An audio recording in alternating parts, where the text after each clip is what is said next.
right, Ryan Jarrell here for All Access MMA. And right now I have El Guapo, Chris Gutierrez, back on the show, who won performance bonus at UFC Fight Night Columbus this past weekend with a round 2 finish, a spinning back fist. Chris, how does that sound? Sounds good, doesn't it? It felt good too. I can only imagine. And this was your first time getting a performance bonus. So let's just start there, because this has to be, I'd say, the signature win of your career thus far.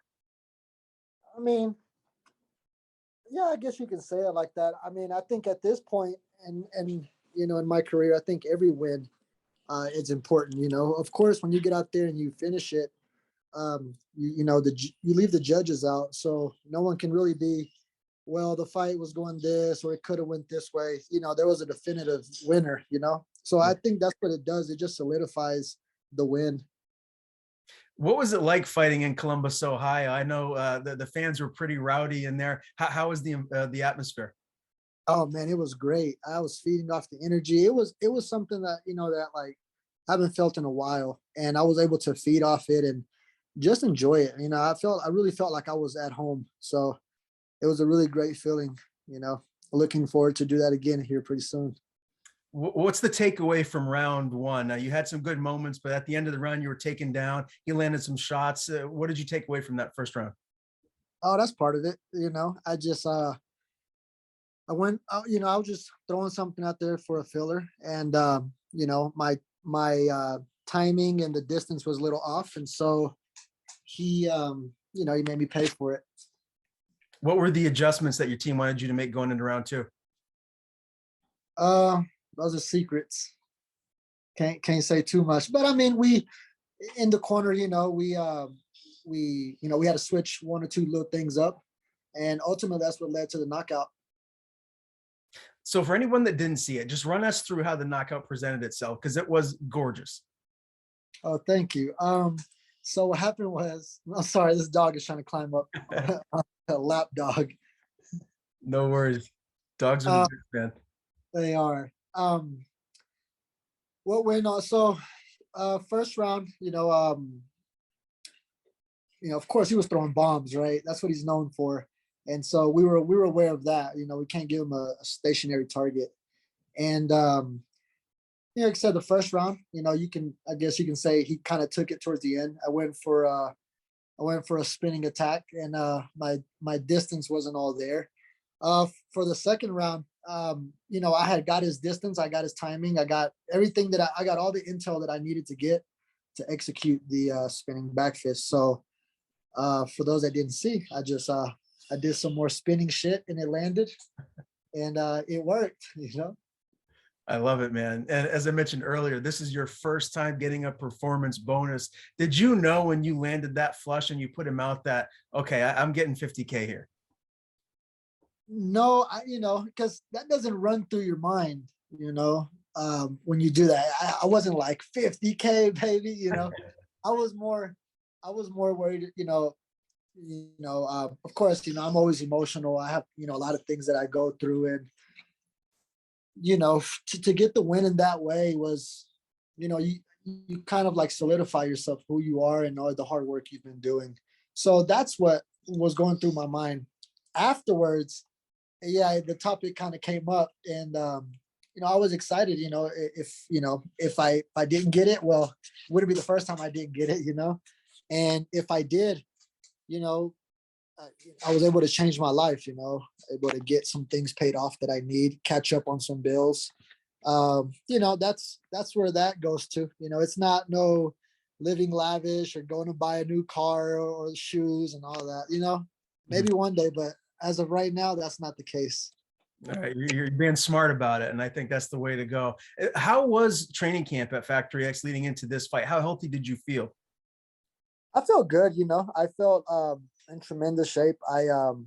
I cleaned up some things in my diet, and I guess DC was able to point that out. He said I looked a lot leaner, and yeah, I guess I did. I guess usually I'm a little bit more, he said, fluffy. And so, I just cleaned up some things. I stopped eating a lot of like the junk food, fried food and all that.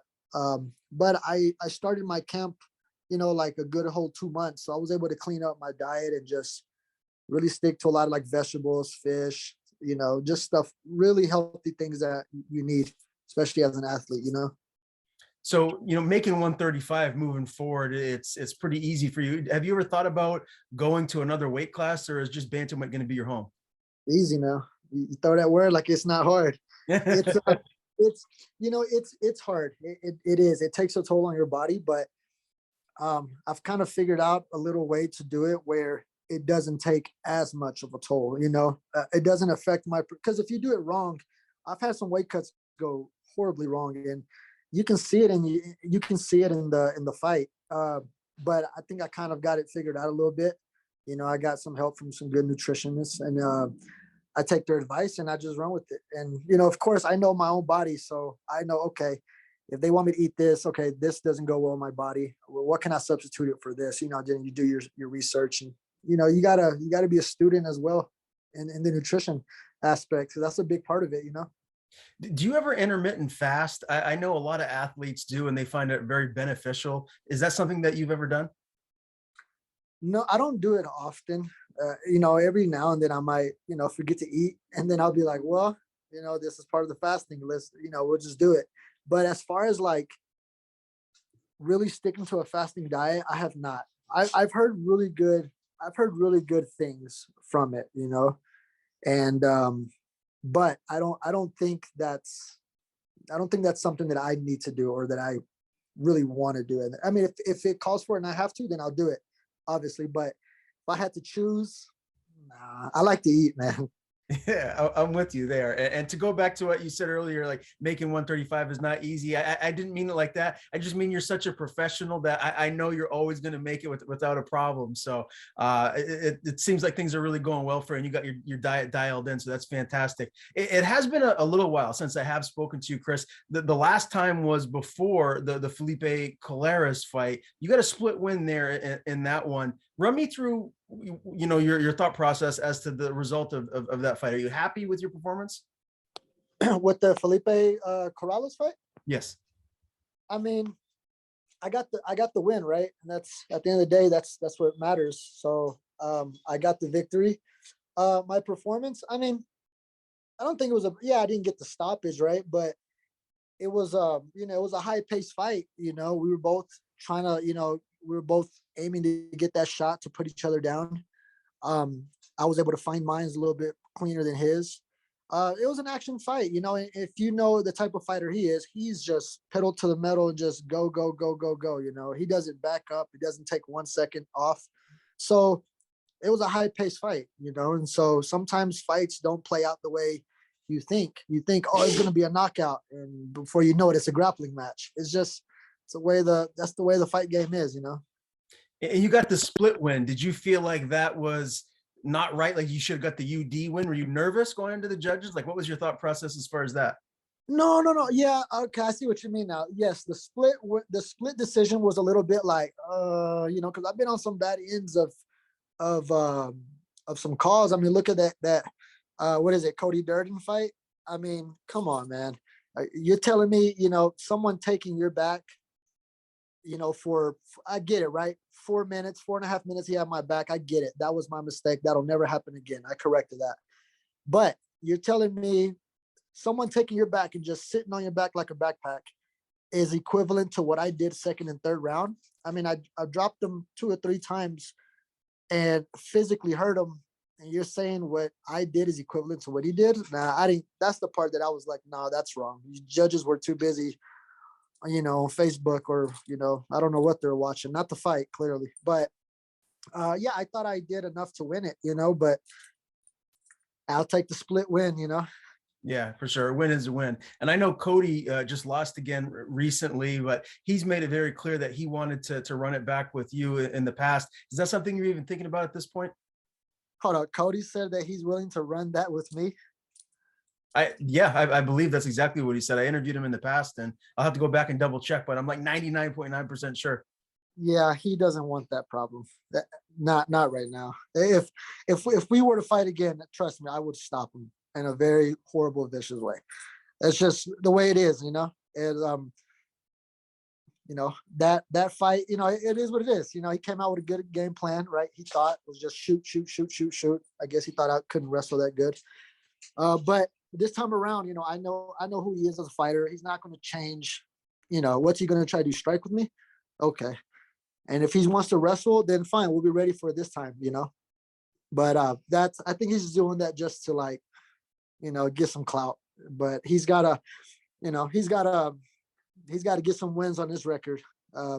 He's on a 2-fight skid. And so, yeah, he's got to worry about that. Yeah, for sure. I do want to just talk a little bit about the 135-pound division. We got the title fight right around the corner, Jan Sterling 2. Just give me a prediction, man. How do you think that rematch is going to shake out? I don't know, man. That fight's going to be did Sterling do, did he fix some things up in his camp? Did he, I mean, they both had some good, successful, they had some success in the fights each, right? But I think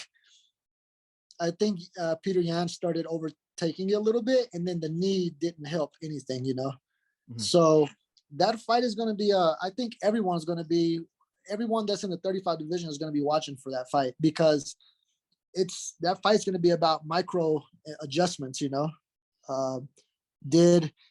who changed what and who fixed what, who made their weakness, their strengths, and who didn't. I think that's going to be the answer to the fight. For sure. Very, very well said. Play UFC matchmaker with me here for a second. If you could pick someone to fight TJ Dillashaw next, who do you think makes the most sense? Shit, I'll fight him. Hell. But of course, we gotta have to wait for my time on that one. But you just gotta keep racking up those wins, man. You'll climb that ladder and get there eventually, right? Yeah, it'll get there. I'll get there. Who would be a good matchup for TJ? I mean, I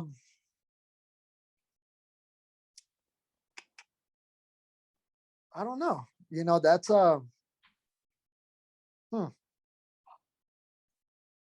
Let me ask you this. Do you think that he can reclaim the belt, or is his best days behind him? No, man. That was a good test between him and Corey Sandhagen. Corey Sandhagen himself is he's really good. For him to get past him, yeah, TJ. Yeah, I think we'd be a fool to count TJ out.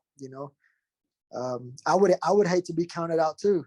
I mean, I'm counted out in anything I've ever done in my life. So, I can kind of feel for that for him. But yeah, I think we'd be kind of I think we'd be misunderstood if we said that TJ couldn't reclaim the crown. He's more than capable of doing it. I mean, he just took out Corey Sandhagen, and it was a war, but that's because Corey's a beast too. So that'll be fun to see, if he can do that, and what new challenges present themselves.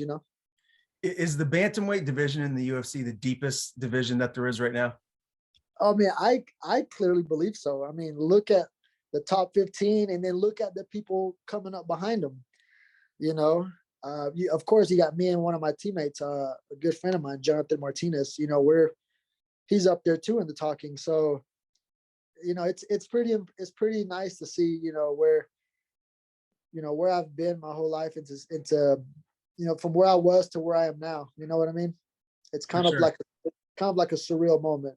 I've never envisioned myself doing anything like this. I've never envisioned myself going far in something, Well, here you are, man. And I think another win, you're knocking on the doorstep of cracking that top 15. You said you wanted Frankie Edgar or Sean O'Malley next. You want fun fights. Is there anyone else that stands out that you feel like would make sense for you next if you don't get either of those guys? I think those guys are I think we're all neck and neck right there, right? Like one of the interviews I did the other day said, one is a legend and one's hasn't really solidified himself as a star, or hasn't really solidified himself in a lot of things. You know what I mean? And so, I think that'll be the smartest matchup. First is me and Sean, and then me and Frankie. Or it doesn't matter. Either one can get it at whatever time. how do you see a matchup with Sugar Sean O'Malley playing out? Like, how do you get your hand raised in that one? Oh, I'll get it. I'll get it raised. That's got some little tricks. I can't, you know what I mean? I can't really say what I would do or how I would do it, but I'd get it done. Awesome, man. I hope you get it. I would love to see that fight next. Again, Chris Gutierrez picks up a huge win at UFC Fight Night Columbus, round 2. Spinning back fist finish. Always great talking to you. Before I let you go, I want to give you the floor. Tell people where to follow you on social media. And if you have anyone to thank, floor is yours. Thank you, man. Oh, yeah, you can find me, Chris Gutierrez MMA or C Gutierrez MMA, El Guapo MMA, you know, all sorts of social media. My sponsors, Brandon Brown's Tree Services down in Hunt County. I want to thank my team, Factory X, my management team, Iridium Sports, and my family. And to all my Hispanics out there supporting Guatemala, Colombia, all of Latin America, thank you guys for the love and support. Keep it coming because we're not stopping.